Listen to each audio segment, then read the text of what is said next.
Imagine building a trillion-dollar empire without ever, actually manufacturing a single physical product. Right, sounds impossible. Yeah, but for decades, that was the story of the company we are dissecting today. Welcome to the Byte-Size Brief. Glad to be here for this one. Today, we are putting ARM Holdings, that is ARM, completely under the microscope. Let's get into it. We really need to. There's a lot to unpack. There really is. I mean, as of early May 2026, we are looking at ARM stock being up roughly 32% year to date. Yeah, that is a massive momentum-driven run. Exactly. So the mission for us today, the thing we really need to figure out for everyone listening, is pretty simple. Is this company just riding the artificial intelligence hype train, or has ARM actually, fundamentally changed the core mechanics of its business model? Well, that is the ultimate tension driving the market right now. Right. And to ground that excitement, we have to look at the stark contrast in the valuation metrics, because retail momentum feels incredible. But from a purely analytical perspective, it's a bit scary. Oh, totally. The numbers are wild. Yeah, ARM is currently trading at a staggering 76.9x forward price-to-earnings ratio. Wow. 76.9. Right. And to put that in perspective, the semiconductor industry average right now is hovering around 31.9 times. So they are trading at more than double the industry average. Exactly. The market is pricing ARM for absolute perfection. Yeah, there is zero room for error at that multiple. None at all. So our job today is to analyze whether they can realistically meet those sky-high, almost flawless execution expectations that Wall Street has baked into that 76.9 multiple. I mean, to understand if that valuation makes any sense at all, we really need to unpack how ARM actually generates revenue today. Right, because it's completely different now. Yeah, looking at the research, the business model functioning right now is fundamentally different from just a few years ago. Back when the entire world thought of them exclusively as like the invisible blueprint inside your smartphone. Exactly. So let's examine the mechanics of that shift. How did it used to work? Well, historically, the entire model was predicated on sheer volume. ARM created the basic architectural blueprints, specifically what we call instruction set architectures, or ISAs. Okay, ISAs. Yeah. Think of an ISA as the fundamental vocabulary that a computer processor uses to understand software. So they would license this vocabulary out. Exactly. What? They licensed it to companies wanting to build chips. And in return, ARM collected a few cents in royalties for every single chip that shipped. A few cents, that doesn't sound like much. It was incredibly reliable, but it was absolutely low-margin volume game. I mean, pennies add up when your blueprints are in 90% of the world's smartphones, but, caps your upside. Right, there are only so many smartphones you can sell. Exactly. So the new era, the reason the market is assigning this massive multiple today is driven by a transition from selling basic vocabulary to selling entire pre-written books. Oh, I like that. Yeah, it is driven by their new V9 architecture and a product called compute subsystems, or CSS. Right. And this specific transition is what is accelerating their growth in the data center and artificial intelligence ecosystems. The CEO, Rene Haas, used an analogy in a recent interview that I thought was absolutely brilliant for everyday investors trying to visualize this shift. Oh, the Lego analogy. Yes, the Lego block concept. It makes so much sense. Think of the historical ARM business model like a massive warehouse bin of individual Lego bricks. Right, the basic IP licensing. Exactly. ARM would sell you the loose bricks, and then you, as the client, would take those bricks, hire 1,000 engineers, and spend 3 years figuring out how to build your own custom processor. Which is incredibly expensive and time-consuming. Highly inefficient. But now, with compute subsystems, ARM isn't just selling you the loose bricks anymore. They're selling the whole kit. Yeah, they're selling you the fully pre-built, massive Statue of Liberty Lego set. You literally just take it out of the box, drop it into your data center architecture, and deploy it.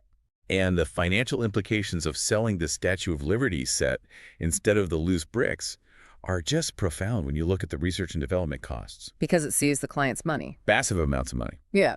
Designing a cutting-edge chip for a data center today costs hundreds of millions of dollars. It requires integrating the central processing unit, the memory controllers, and the complex interconnects. Getting all those parts to talk to each other is the hard part. Exactly.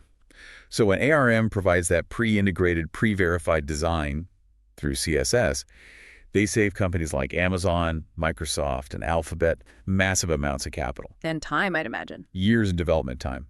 Because ARM is delivering so much more tangible value up front, The hard data shows they can command royalty rates that are 2 to 3 times higher than their legacy licenses. Wait, 2 to 3 times higher per unit? Yes. Oh, wow. You are fundamentally changing the margin profile of the product right there. It's like you go from collecting a toll on a bicycle to collecting a toll on an 18-wheeler. That is exactly what is happening. And the metrics prove the strategy is working. The new V9 architecture we mentioned earlier, it now accounts for over 50% of their total royalty revenue. So half their royalty revenue is already on the new expensive system. Right. They have successfully forced a migration of their customer base to this higher margin, more advanced technology. Wow. Yeah. ARM has essentially transformed from a ubiquitous but low-cost provider into a high-value architectural toll booth for the entire artificial intelligence and data center ecosystem. Okay, so a narrative is great, but we really need to see the cash flow to back it up. Compared to last quarter, what actually moved the needle here?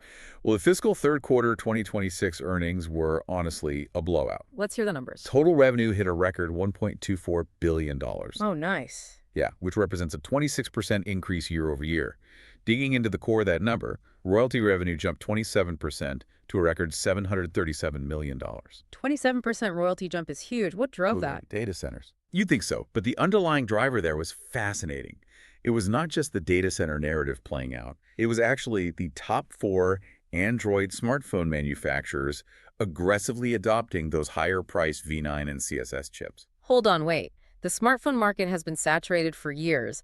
Global handset shipments are practically flat, aren't they? They are completely flat. But you are saying they are extracting significantly more revenue from a stagnant market simply because the new architecture allows them to charge a higher toll per phone. Exactly. They are commanding a much larger piece of the pie, even though the pie itself has completely stopped growing. That is incredible. Yeah, it acts as a massive revenue buffer for them. And then moving over to the licensing side of the business, revenue rose 25% to $505 million. Solid growth across the board then. It is, though, for the sake of analytical transparency, we should note that a specific one-off agreement with their parent company, SoftBank, contributed $200 million of that total. Okay. That's a good asterisk to keep in mind. Right. However, even when you strip out that affiliated revenue, the underlying business velocity is incredibly strong. What's the metric that really proves that? The specific metric that stands out the most in the earnings report is their annualized contract value, or ACV. It soared 28% to $1.62 billion. Okay, let's define ACV for the listener. Annualized contract value. Why is that specific metric so crucial when analyzing a semiconductor design company? Well, traditional semiconductor licensing is notoriously lumpy. Lumpy, meaning unpredictable. Right. A company might sign a massive upfront licensing deal one quarter, making revenue look amazing, and then sign nothing for the next 3 quarters. Which Wall Street hates. They despise it. So ACV smooths out that lumpiness. It represents the annualized value of all their active licensing contracts. Oh, I see. It is the best predictor we have for steady, recurring cash flow. When your ACV is growing at 28%, it signals that the world's largest tech companies are locking themselves into ARM's ecosystem for the long term. So it starts to look more like a software company. Precisely. It shifts their financial profile closer to a highly predictable software-as-a-service model, which Wall Street loves and, frankly, rewards with higher multiples. Well, the earnings clearly justify some of the momentum, but the stock didn't just pop on those third quarter results and consolidate. No, it kept going. Yeah, it rallied incredibly hard again a month later in March of 2026.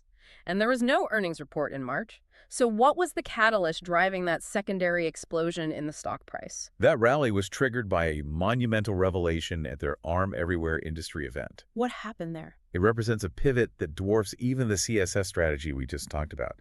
ARM announced that they are moving beyond just licensing blueprints entirely. Wait, what do you mean? They are planning to produce their own first-party silicon. Really? Yes. Specifically, they introduced the framework for the ARM AGI CPU, which is a processor designed specifically and exclusively for artificial intelligence data centers. Wait, let's pause right there. ARM is going to manufacture their own physical chips. That's the plan. But that is a total departure from their entire corporate identity. I mean, they have spent 3 decades acting as the neutral Switzerland of the semiconductor industry. Right, providing designs to everyone. Yeah, providing the designs to everyone else, but never competing directly by making the final hardware themselves. It is a massive paradigm shift. And to understand why they are doing it, we have to look at the phrase AGI, artificial general intelligence. The holy grail of AI. Exactly. Getting to AGI requires unprecedented levels of computational power. But the biggest bottleneck right now isn't just the processing speed. What is it then? It is moving massive amounts of data back and forth between the processor and the memory.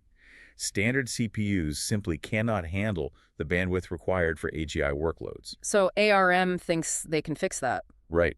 By designing and building their own specialized AGI CPU, ARM can optimize the entire system from the atomic level up, completely bypassing the inefficiencies of third-party designs. So they are essentially becoming a fabless chip maker, just like NVIDIA or AMD. They will design the physical chip and contract a foundry, like TSMC, to actually print it on silicon. That is the structural shift. And the market aggressively bid up the stock because this move fundamentally rewrites the math on their total addressable market. How much bigger does the market get? By moving into first-party silicon production for cloud AI, ARM expands their potential market from roughly $330 billion today in 2026 to over $1.2 trillion by 2031. Over $1 trillion. Yeah. Because when you just license intellectual property, you capture maybe 2 to 4% of the final value of the chip. Right. But when you sell the physical hardware yourself, you capture the entire hardware margin. They are going after a slice of the actual hardware revenue pie, which is just exponentially larger than the intellectual property pie. Over $1 trillion. The numbers are just staggering. I get the hype, and, I get why the stock is up 32%. It's a compelling story. But come on, at 76 times forward earnings, there has to be a catch. Valuations like that assume a completely frictionless future, and the tech hardware industry is never frictionless. Forever. What are we missing here? Let's stress test this narrative for the everyday investor. Stress testing is absolutely mandatory when dealing with a multiple of 76.9. Any slight deviation from perfection can cause a severe multiple compression. So what's the first crack in the armor? The first near-term headwind is hiding in the global supply chain, specifically regarding memory supply constraints for the smartphone market. Memory constraints? Yeah. Analysts are currently modeling a potential 15% reduction in smartphone volumes next year. Because they can't get the parts. Exactly. The mechanism behind this is fascinating. Foundries are reallocating all their production capacity to build high-bandwidth memory, or HBM, which is desperately needed for data center AI GPUs. Because AI is eating all the supply. Right.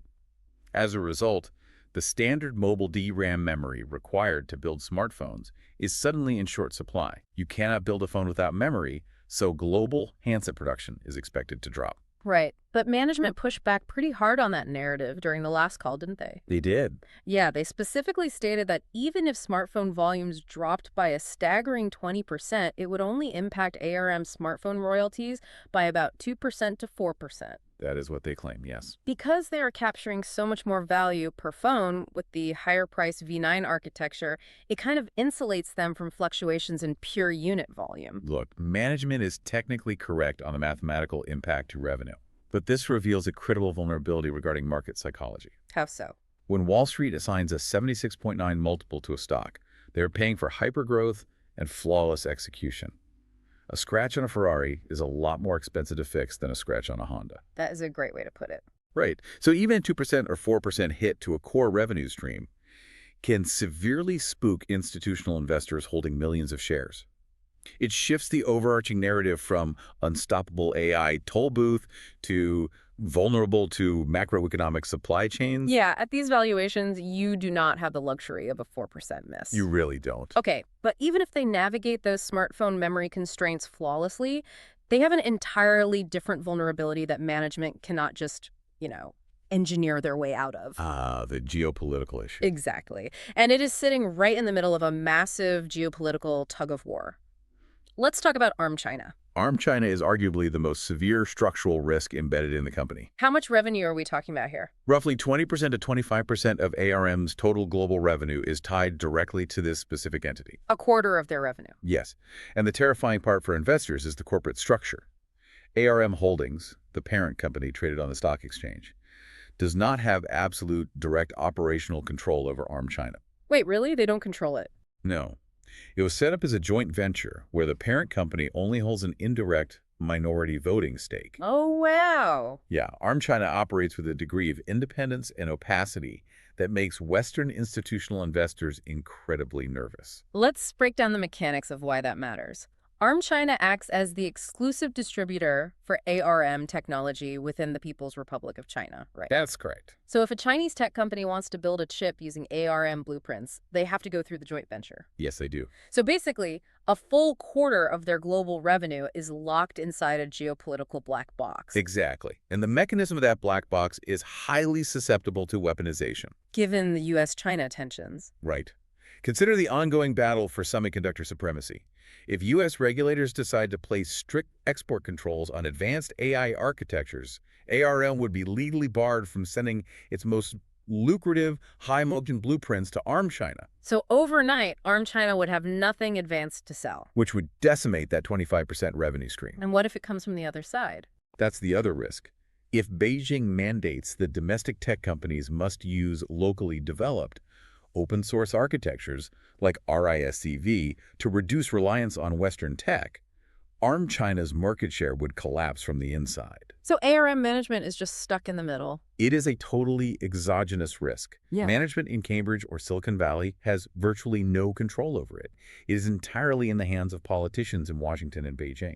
That is a massive structural vulnerability for a company priced at an absolute premium. I mean, you are holding a stock that could gap down 20% on a random Tuesday just because a Commerce Department issued a new white paper. Exactly. It's a risk you can't model in a spreadsheet. But there is a third risk we need to unpack, and it has nothing to do with technology or geopolitics. It is purely about the mechanics of the stock market. We need to talk about the SoftBank overhang. This is crucial. So SoftBank took ARM private several years ago. They eventually tried to sell the entire company to NVDA. Which would have been a massive deal. Huge. But that acquisition was blocked by global antitrust regulators who feared it would create a monopoly. Right. So with the sale blocked, SoftBank's only route to liquidity was to spin ARM back out into the public markets via an IPO. However, SoftBank did not sell their entire position. They kept most of it, right? They retained a massive, overwhelming majority stake in the outstanding shares. In the mechanics of financial markets, we call this dynamic an institutional overhang. Let me simplify that for the listeners. SoftBank is an aggressive global investment conglomerate. They are constantly looking for massive pools of capital to fund new capital-intensive ventures in artificial intelligence, robotics, and automation. Yes, they burn through capital. So they essentially view their stake in ARM as a highly liquid piggy bank. And that piggy bank dynamic creates a permanent artificial ceiling on the stock price. How so? The concept comes down to the simple mechanics of supply and demand regarding the stock's float. The float is the number of shares actually available for public trading. Because SoftBank holds such a massive percentage of the total shares, the public float is relatively small. If SoftBank decides they suddenly need a few $1 billion to fund a new AI robotics venture, they will liquidate a block of millions of ARM shares onto the open market. And if the market is suddenly flooded with a massive supply of ARM shares, the price naturally drops to absorb that supply. Right. Regardless of how strong the underlying business fundamentals are. Exactly. You could have a scenario where ARM reports a flawless quarter. They beat every consensus estimate. Their annualized contract value goes through the roof. The new AGI CPU secures massive data center contracts. Everything goes right. Everything goes right. And the stock price still drops 10%, simply because SoftBank decided to liquidate a 5% position on the exact same day. Wow. So as a retail investor holding ARM, your portfolio's performance is entirely at the mercy of SoftBank's internal capital requirements. It's a frustrating position to be in. Okay, so synthesizing everything we have unpacked today on this deep dive, we have an incredibly compelling high-growth narrative. ARM has successfully pivoted from a low-margin volume game to a high-margin value game. Right. The V9 shift. They are selling the pre-built Lego sets, charging 2 to 3 times more in royalties, and now they are expanding into a massive $1.2 trillion market by building their own physical silicon. The growth potential is undeniably huge. But heavily weighing on the other side of the scale, we have a nosebleed 76.9 valuation, significant exposure to an uncontrollable geopolitical black box in China, and the looming unpredictable shadow of SoftBank's massive ownership stake, ready to flood the market with supply at any moment. To balance those conflicting forces, I want to leave you with a concrete long-term financial target that management has presented. Okay, what's the target? Despite the memory constraints, the geopolitical tensions, and the institutional overhang, ARM management has put a very bold flag in the ground. They're publicly forecasting that they will grow their royalty revenue at a 20% compound annual growth rate, a série CAGR, every single year through 2031. 20% every year. Right. And if they execute on that compound growth and their new first-party silicon successfully takes hold in the data center ecosystem, management believes they will achieve a massive $9 in earnings per share power by the end of the decade. $9 in EPS. Yeah. If you believe their execution will be flawless enough to hit that $9 in EPS, the current 76.9 multiple actually starts to look somewhat reasonable over a 5-year time horizon. But there's a huge if there. A massive if. Because if they stumble on the execution, or if geopolitics severs their Chinese revenue, it is a very long way down to find a fundamental floor for the stock price. It really is a binary setup. You're either buying into the flawless execution of a toll booth strategy for the next decade of artificial intelligence, or you are deeply concerned about the geopolitical and valuation traps. You really have to pick a side. But, thinking about that transition to first-party silicon, it raises a completely different, almost philosophical question about the future of the entire industry for you to think about. What's that? If ARM successfully transitions from just designing blueprints to manufacturing their own highly advanced physical hardware, aren't they going to be competing directly against the very clients they have been licensing to for decades? That is the trillion-dollar question. I mean, if you are a titan like Apple or NVDA and the neutral Swiss bank you rely on suddenly starts building weapons of their own, do you keep paying the toll booth or do you dedicate your billions in R&D to finding an alternate route altogether? It could change the entire ecosystem. It really could. Yeah. All right, listeners, what's your take on the future of ARM holdings? Are you bullish, bearish, or sitting on the fence? Let us know in the comments. See you next time on the Byte-Size Brief.